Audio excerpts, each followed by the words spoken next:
گنتی کی کتاب کا آغاز خروج اور احبار کے اختتام پر ہوتا ہے۔ خداوند نے موسیٰ سے کہا، اور اسی طرح گنتی کی کتاب کا آغاز بھی لوگوں کے سفر سے ہی ہوتا ہے۔ اس لیے گنتی کی کتاب کا مرکزی مضمون ہے ان لوگوں کا سفر، خیمہ اجتماع کے کھڑے ہونے کے پہلے سال سے اور ملک موت تک پہنچنے کے قریب ہونے تک، جس کا وعدہ خداوند نے کیا تھا، ایسا ملک جہاں دودھ اور شہد بہتا ہے۔ جب تک ہم استثنا کی کتاب تک نہیں پہنچ جاتے۔ اس کے بعد استثنا کی کتاب کا فرق مضمون ہے۔ استثنا کی کتاب تابعداری اور نافرمانی کے تعلق سے بتاتی ہے، کیونکہ نافرمانی کی سزا ہے اور تابعداری کے نتائج برکات کی صورت میں پیش کیے جاتے ہیں، لیکن لوگوں نے بالکل۔ ہمیشہ تابعداری نہ کی، اس لیے تمام نسل جو مصر سے نکل کر آئی تھی ان کو ملک میں داخل ہونے سے روک دیا گیا، بالکل۔ وہ بیابان میں ہی رہ گئے۔ استثنا کی کتاب ہمیں ایک اور نسل کے تعلق سے بتاتی ہے، اور ہم گنتی کی کتاب میں دیکھیں گے کہ ان کے مردہ جسم بے اعتقادی کے باعث بیابان میں ہی رہ گئے۔ آپ کی بات سے میں یہ سمجھا کہ ترتیب یہ ہے کہ آدمی جسے پیدائش کی کتاب میں تخلیق کیا گیا وہ گناہ میں گر گیا، اور پیدائش کی کتاب کا اختتام موت کے منظر پر ہوتا ہے۔ انسان غلامی میں داخل ہوا جو کہ گناہ میں گرنے کا نتیجہ تھی۔ خروج کی بالکل۔ کتاب رہائی ہے۔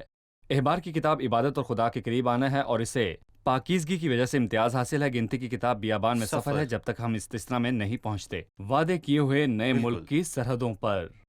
اگر میں اس کتاب کا عنوان چاہوں تو اس کا نام گنتی کی کتاب ہے۔ جی ہر کتاب کا نام ہوتا ہے۔ بالکل۔ آپ ہمیں گنتی کے معنی کے تعلق سے یاد دلا سکتے ہیں؟ لفظ گنتی کہاں سے اخذ کیا گیا؟ گنتی مردم شماری سے لیا گیا، اور اس کا عربی معنی عربی زبان میں یہ نام ہفتادی ترجمے سے لیا گیا، کیونکہ یہ کتاب ان لوگوں کی مردم شماری کے تعلق سے بتاتی ہے۔ جیسا کہ آپ جانتے ہیں کہ دو مردم شماریاں ہیں، ایک آغاز میں ہی ہے، خداوند کے قریب آنے کے آغاز میں ہی مردم شماری ہے، کون آیا تھا اور کتنے تھے، اور پھر 26ویں باب میں سفر کے اختتام پر ایک اور مردم شماری ہے۔ پہلے وہ کتنے لوگ تھے، پھر کتنے ہو گئے، وہ کن حالات سے گزرے، اور پھر ان کی تعداد کتنی ہو گئی۔ لیکن لفظ گنتی مردم شماری سے ماخوذ ہے، کیونکہ اس کتاب میں ان لوگوں کی 2 مرتبہ مردم شماری ہوئی۔ صحیح۔ اور اس کتاب کا ایک اور مضمون ہے جو کہ اصل عبرانی میں ہے۔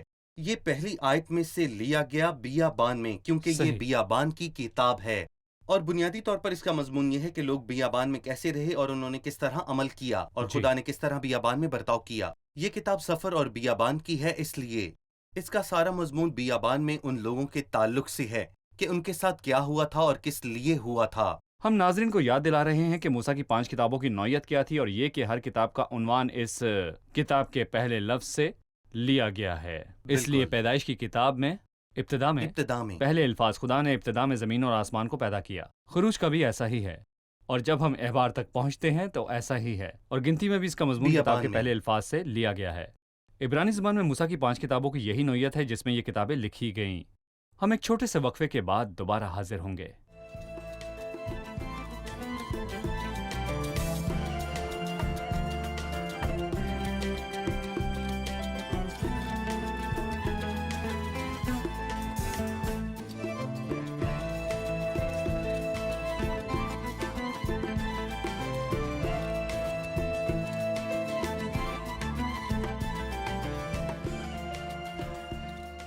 ہم جانتے ہیں کہ گنتی کی کتاب بیابان کی کتاب ہے، اور ثبوت کیا ہے کہ اس کتاب کا مصنف وہی ہے۔ ہم جاننا چاہتے ہیں کہ اس کا مصنف کون ہے۔ ہم یہ جانتے ہیں کہ موسیٰ کی 5 کتابیں ہیں، اس لیے یہ ان کتابوں میں سے ایک ہے جنہیں توریت کہا جاتا ہے، جو موسیٰ نے لکھی۔ صحیح۔ لیکن ثبوت کیا ہے؟ اسی کتاب ہی میں ثبوت واضح ہے۔ گنتی کی کتاب کے 33ویں باب کی پہلی آیت میں اس میں اسرائیل کے بیٹوں کے سفر کے تعلق سے بتایا گیا، اور پورا باب اسی کے تعلق سے ہے کہ وہ کہاں سے کہاں گئے اور وہ کہاں سے آئے۔ لکھا ہے، جب بنی اسرائیل موسیٰ اور ہارون کے ماتحت دل باندھے ہوئے ملک مصر سے نکل کر چلے تو ذیل کی منزلوں پر قیام کیا۔ موسیٰ نے ان کے سفر کا حال ان کی منزلوں کے مطابق خدا کے حکم کے مطابق قلم بند کیا، یعنی سفر کا حال کس نے لکھا؟ موسیٰ نے حکم کے مطابق قلم بند کیا۔ یہ ان کے آغاز کے سفر کے مطابق ان کی منزلیں ہیں، اور موسیٰ سے خدا نے کہا کہ وہ ان لوگوں کی تاریخ کو قلم بند کرے۔ اس کے مطابق موسیٰ ان کتابوں کا مصنف ہے، یعنی لکھنے والا موسیٰ ہے۔ اس باب میں ہمارے پاس اندرونی شہادت 33ویں باب کی دوسری آیت ہے۔ ڈاکٹر اسام غور کریں کہ لفظ اب جو کہ گنتی کی کتاب کا آغاز کرتا ہے، یہ اسے پچھلی کتاب سے جوڑتا ہے، گویا کہ ایک ہی مصنف نے لکھا ہے۔ اس لیے احبار کی کتاب کا مصنف وہی ہے جس نے گنتی اور خروج کی کتاب کو لکھا ہے، اور لفظ اب اس مصنف کی تمام کتابوں کو آپس میں جوڑتا ہے۔ بالکل۔ موسیٰ کی 5 کتابوں کے متعلق آپ نے ذکر کیا جس کا مضمون ہے بیابان میں سفر۔ بالکل۔ لیکن ہمیں ایک سوال کا سامنا رہتا ہے، بیابان ہی کیوں؟ عام طور سے کہا جاتا ہے سفر کوئی بھی ہو 11 دن سے زیادہ نہیں ہونا چاہیے، لیکن یہ لوگ 40 سال چلتے رہے۔